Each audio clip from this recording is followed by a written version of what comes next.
Bonjour Lucie Fajdet. Bonjour. Vous êtes comédienne, jeune comédienne, quel âge? 20 ans. Vous m'avez dit en entrant de ce studio, c'est votre première radio? Oui, c'est la première, c'est mon baptême aujourd'hui.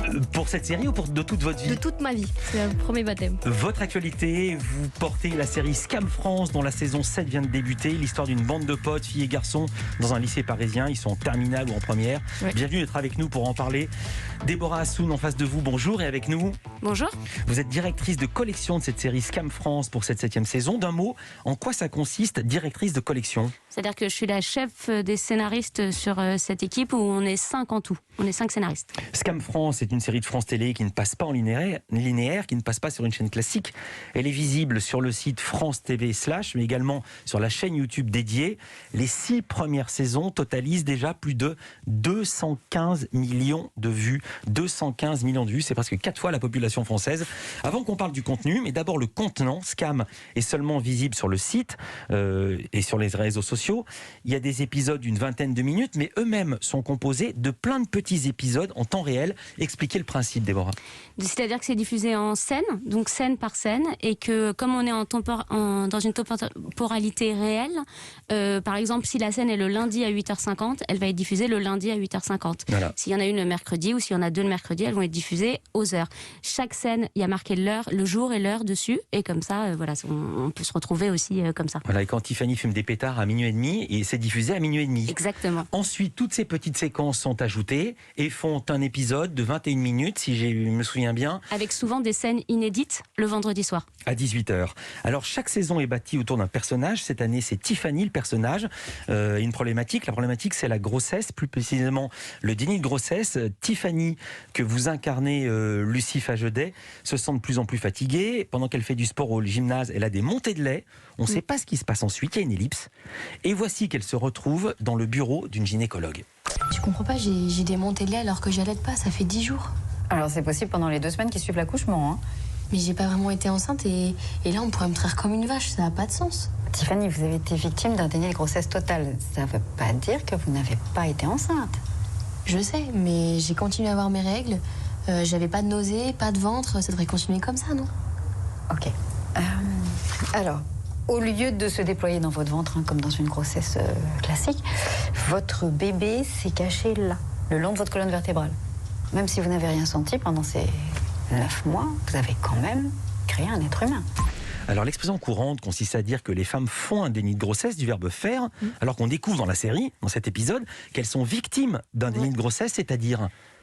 Quand on fait un déni de grossesse, donc, le déni, c'est qu'en fait, on sait pas qu'on est enceinte. Et généralement, il y a 2 types de déni de grossesse. Et en fait, soit on l'apprend... Un déni, normalement, c'est quand on sait mais qu'on ne veut pas le dire. Oui, voilà. Par exemple, Jérôme Cahuzac qui met de l'argent en Suisse et qui ne veut pas le dire. C'est un déni. Voilà. C'est Mais un là, mensonge. c'est à leur insu même. Elles sont enceintes à leur insu même. Voilà, et en fait le bébé se développe au niveau de la colonne vertébrale, donc il y a 2 types de déni de grossesse. On l'apprend soit le jour de l'accouchement comme mon personnage, Tiffany, soit c'est pendant la grossesse, et voilà. Et en fait le déni, en fait on continue à avoir ses règles, on n'a aucun symptôme de grossesse. Voilà. On continue à avoir ces règles. Combien de cas chaque année?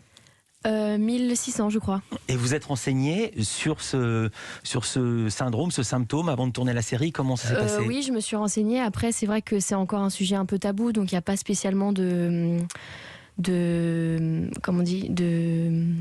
d'informations sur le sujet, mais donc du coup j'ai regardé un film qui s'appelle La Brindille avec Christa Terret qui parle de ça, et après j'ai beaucoup discuté avec Déborah ici présente pour essayer de me rapprocher au mieux des femmes qui vivent ça.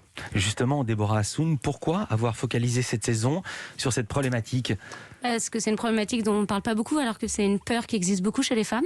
Et en plus, à chaque fois qu'on en parle, on en parle comme un fait divers, parce que souvent, malheureusement, ça arrive aussi qu'il y ait des fins tragiques au déni de grossesse, avec des femmes qui tuent leur bébé. Bien sûr, on pense à cette maman qui les avait mises dans le congélateur, l'affaire Courgeot. Voilà. Et moi, je trouvais ça intéressant, parce qu'en fait, la plupart des cas, c'est pas du tout des faits divers, c'est des choses qui arrivent à des femmes de tout milieu, de tout âge. Et plus on en parle, moins ça arrivera. C'est comme la prévention, c'est des choses qui doivent être enseignées, et c'était d'autant plus pertinent avec cette cible de spectateurs. Déborah, autre question pour vous. Vous êtes la showrunner, la directrice de collection, pardon. Pourquoi vous avez choisi de construire la saison autour du personnage de Tiffany ? Je pose la question parce que ce choix a beaucoup surpris les fans, parce que Tiffany, la saison passée, c'était la méchante. Parce que c'est toujours intéressant de savoir pourquoi quelqu'un est méchant. Ouais. C'est un défi en fait pour une scénariste de se dire on va prendre un antagoniste, on va en faire une héroïne. Donc voilà, c'était ça. Et puis il y avait aussi le sujet qui correspondait au personnage, et quelqu'un qui est toujours dans le paraître comme Tiffany, qui a un côté un peu Miss Parfaite, il y a aussi une pression sociale sur elle et qui peut aussi expliquer le déni, ça avait du sens entre le personnage et le sujet, il y avait du sens qui me paraissait évident. Je pose la même question, quel effet ça vous a fait quand on vous a dit la saison prochaine c'est toi qui vas incarner Scam France? J'ai été très surprise, et après, passer la surprise, j'ai vu ça comme un challenge, parce que j'ai eu déjà plusieurs expériences dans le cinéma, à la télé et tout, mais j'avais jamais eu un premier rôle comme ça et de cette envergure-là. Donc j'ai vu ça comme un challenge en fait, et j'ai eu les textes assez en amont pour pouvoir travailler. On a énormément répété avec la réalisatrice Shirley Monsara et les autres comédiens. Donc je suis arrivée, j'ai vu ça un peu comme une course de fond, quoi.